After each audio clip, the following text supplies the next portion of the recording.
Les femmes représentent 16 des membres des conseils d'administration des 100 plus grandes entreprises au Québec.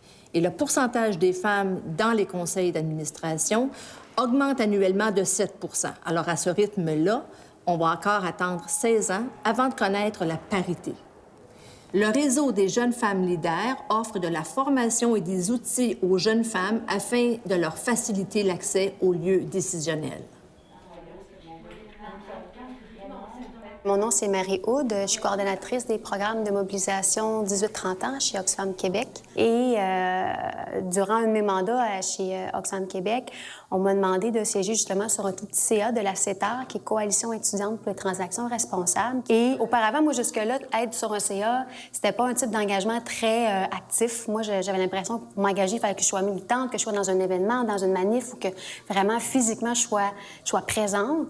Et ça m'apparaissait pas justement un lieu très dynamique, puis où je pouvais vraiment changer les choses. Mais au fur et à mesure de mon expérience, qui a duré quand même juste 1 an, j'ai compris ce que ça pouvait donner de siéger sur un CA.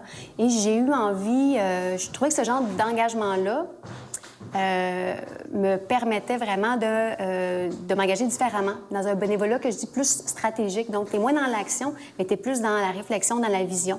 Donc, ça, j'ai trouvé ça très riche comme expérience qui m'a amené plus loin par la suite. Alors, je vous souhaite la bienvenue à ce 4e et dernier Midi Transport pour l'année 2011. Mon nom est Julie Beauvillier, je suis chargée de communication à la direction des transports de la Ville de Montréal. J'ai fait mes études en communication à l'Université Laval. J'ai toujours ou presque travaillé en transport. J'ai aussi passé par l'entremise d'un autre professionnel qui s'appelait l'Ordre des administrateurs agréés, qui m'a donné un peu le coup de cœur pour tout ce qui est gouvernance et saine administration. Et grâce à cet emploi-là, c'est comme ça que j'ai commencé mes premières implications auprès de conseils d'administration ou de comités consultatifs. En fait, j'ai siégé d'abord au Conseil permanent de la jeunesse pendant 3 ans et demi. J'ai fait aussi le Forum jeunesse de l'île de Montréal. J'ai également fait partie du Centre d'action bénévole où j'ai été la présidente du conseil. Et je fais toujours partie du réseau Habitation Femmes, qui est un organisme qui vient en aide à des jeunes femmes en difficulté par l'entremise du logement social. J'ai 2 personnes qui m'ont envoyé des mises en situation de la gouvernance. J'ai Marie et j'ai Julie. Réseau Jeunes Femmes Leaders, ça fait 2 ans. Donc, je suis arrivée au tout début, donc quand ça a été créé. Puis, je suis encore là, je suis dans les dernières, dans les plus vieilles. Mon implication devrait se terminer bientôt. Bien, en fait, ça a été une belle révélation parce que je savais qu'il y avait un nouveau groupe qui se formait, qu'il y avait tout un aspect de dire on veut faire en sorte qu'il y ait de plus en plus de femmes qui siègent sur des conseils d'administration. Je savais aussi que c'était des possibilités de rencontrer des femmes qui se sont investies, qui se sont engagées, mais j'avais plus ou moins d'idées exactement c'était quoi les rencontres à chaque mois ou à chaque 2 mois. Et finalement, ce que j'ai découvert, c'est un programme de formation qui a été hyper intéressant, qui m'a permis d'en apprendre plus sur la gouvernance, sur les rôles et responsabilités au sein d'un conseil d'administration, comment lire des états financiers.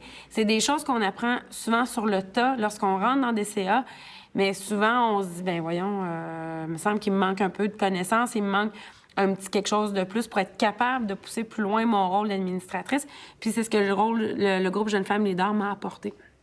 Est-ce que vous êtes d'accord pour le du jour avec les chanteurs proposés? D'être impliqué sur différents CA, quand c'est fait de façon intelligente, ça fait en sorte que ton apport à la société, tu vas être capable d'amener quelque chose de vraiment fort, quelque chose de beau. Et moi, je crois que la somme de ces engagements-là vont me permettre de contribuer à atteindre ma mission de vie. Là, puis là, maintenant, je suis dans 4 CA. Je suis sur le CA du Ceci. Je suis sur le CA de Déséquilibre, qui est une coopérative d'insertion sociale. Je suis présidente sortante de la Jeune Chambre de commerce haïtienne, donc je continue de siéger et je m'occupe essentiellement de la gouvernance, je fais la refonte de la gouvernance de la Jeune Chambre et je m'occupe un peu du financement. Et je suis sur la fondation de l'Office municipal de l'habitation de Montréal. Pour moi, chaque espace d'implication, c'est également des lieux d'apprentissage d'abord et avant tout. Puis tout s'imbrique. Puis ça me permet d'enrichir ma démarche, puis d'enrichir justement mon implication puis ma participation dans les autres espaces également. T'sais. Mais que ce soit à court, moyen, long terme, je suis certaine que l'apprentissage, ce que j'en retire, va être beaucoup plus grand que ce que j'ai pu investir. t'sais. Vous avez présenté vos réalisations, mais histoire de le mettre dans le CV, qu'est-ce qu'on Depuis que je fais partie de Jeunes Femmes leaders, cet engagement-là dans ce réseau-là m'a amené à avoir envie de faire plein d'autres bénévolats. Aussi, toujours dans ce type-là, de me retrouver dans des espaces où ma vision, puis mes compétences, puis mes façons de faire les choses peuvent, je pense, influencer positivement, puis j'aurais envie de contribuer à d'autres causes de cette façon-là. Donc, c'est comme, pour moi, ça a été un point de départ vers une prise de conscience super importante sur c'est quoi être une citoyenne engagée. Je veux dire, on le dit de plus en plus, il y a une sous-représentativité des femmes dans les CA et ça a été démontré que des femmes, autant dans des postes de gestion que sur des CA, ça amène une façon de gérer différente et c'est un plus. Donc, je pense que c'est une voie qu'il faut suivre. Puis moi, je suis super contente d'être dans ce mouvement-là. Pour un CA efficace, ça prend une mixité de gens.